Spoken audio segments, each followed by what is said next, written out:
Hello. Uh, Today is Monday, April the 20th. It is week 6 of homeschool, and we're going to take our reader.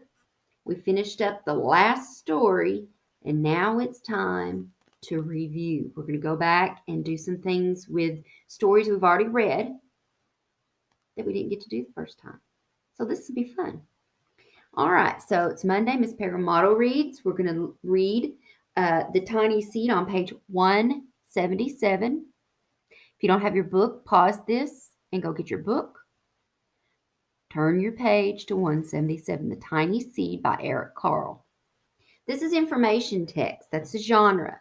An information text will give you information. It's a made up story first. It'll give you information about a topic. So this is going to be about a plant's life, right? We're pretty familiar with the tiny seed and a lot of Eric Carle, the author Eric Carle, a lot of his books, and he also is the illustrator for most of his books. All right, as you read, you are going to make conclusions. You're going to be thinking about making smart decisions as you go about what's going to happen next, or what do I think about this, or what do I want to learn about this? So you can set your own purpose. We already know that in this informational text, it is a made up story, but it's going to give you facts about the life of a seed. But what do you want to know? You can make your own, you can set your own purpose for reading. Okay. So as you read, you think, well, what do I want to learn? Well, I want to learn about tiny seed. Page 178. Friends, I mentioned that Eric Carle also does his own illustrations. Okay. Does a baby use picture clues, or does a smart reader, a good storyteller, use picture clues? We're not babies. It is not being a baby looking at your picture clues. It's what good readers do. It's what good storytellers do. And these are very interesting illustrations. I think he uses like a collage um, um, medium.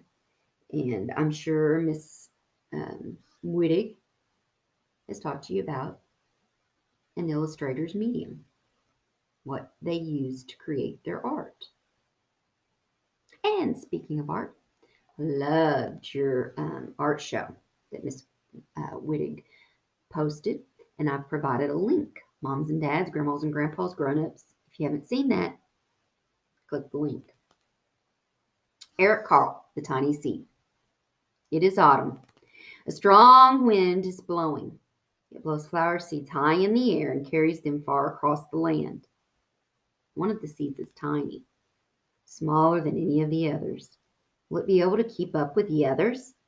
And where are they all going? One of the seeds flies higher than the others. Up, up it goes. It flies too high, and the sun's rays burn it up.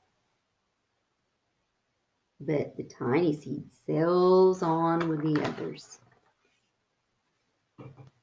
Another seed lands on a tall and icy mountain.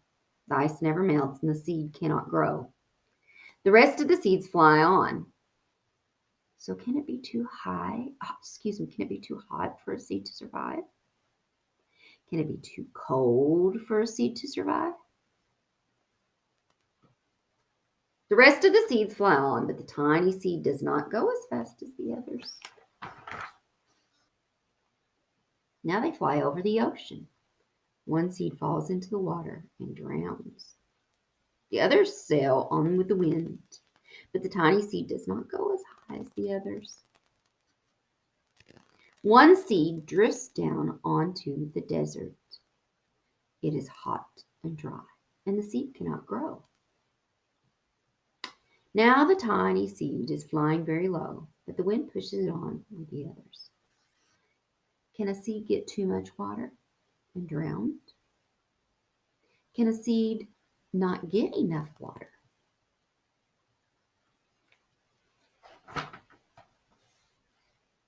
Finally, the wind stops and the seeds fall gently down on the ground. A bird comes by and eats one seed. Tiny seed is not eaten. It is so small that the bird does not see it. Now it is winter. After their long trip, the seeds settle down. They look as they look just as if they are going to sleep in the earth. Snow falls and covers them like a soft white blanket. A hungry mouse that also lives in the ground eats a seed for his lunch. But the tiny seed lies very still and the mouse does not see it.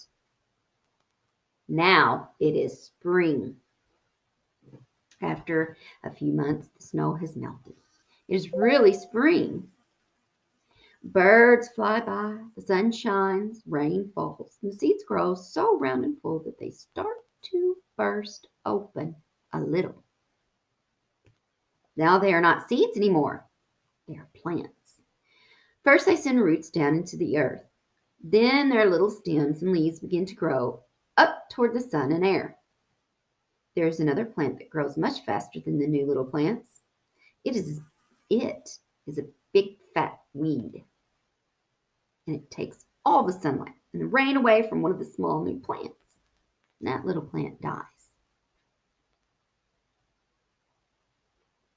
The tiny seed hasn't begun to grow yet. It will be too late. Hurry. Finally, it starts to grow into a plant. The warm weather also brings the children out to play. They too have been waiting for the sun in springtime. One child doesn't see the plants as he runs along and he breaks one. Now it cannot grow anymore. The tiny plant that grew from the tiny seed is growing fast, but its neighbor grows even faster. For the tiny plant has 3 leaves, the other plant has 7, and look, a bud. Now even a flower. But what is happening? First their footsteps, then a shadow looms over them. Then a hand reaches down and breaks off the flower.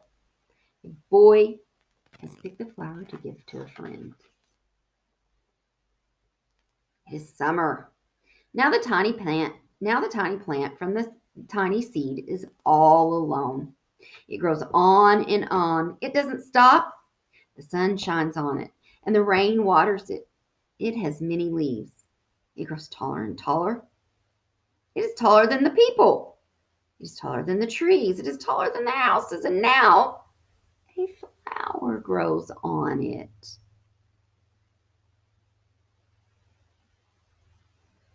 People come from far and near to look at this flower. It is the tallest flower they have ever seen. It is a giant flower.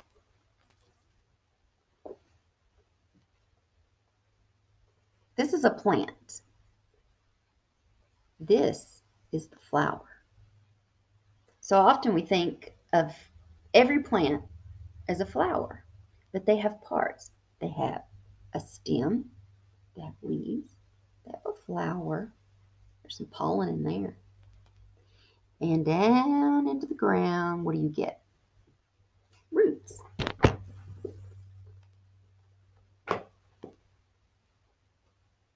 Made up story with real life facts.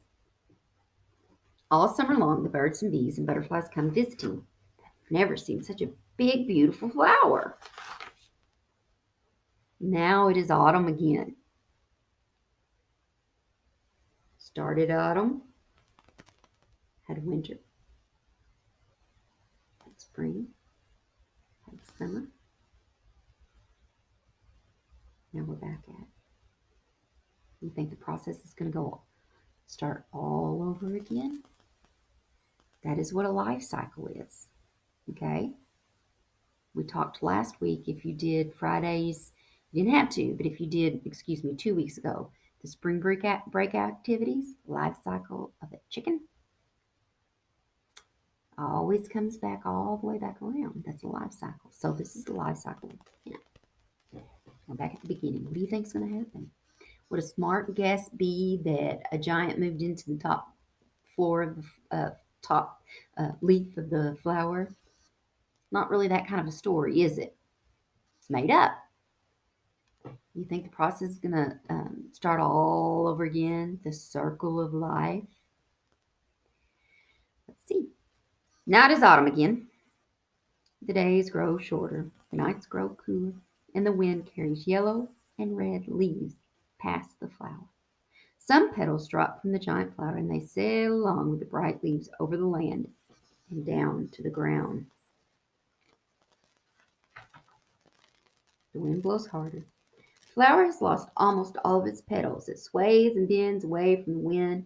The wind grows stronger and shakes the flower. Once more, the wind shakes the flower, and this time the flower's seed pod flies open, and out come many tiny seeds that quickly sail away. It's a seed pod in the wind.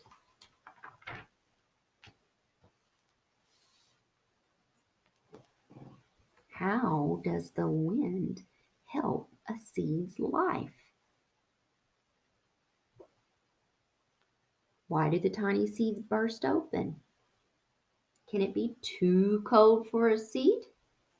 Can it be too hot?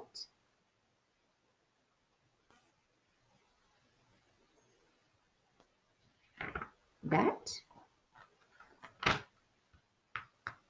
my friends, was The Tiny Seed by Eric Carle.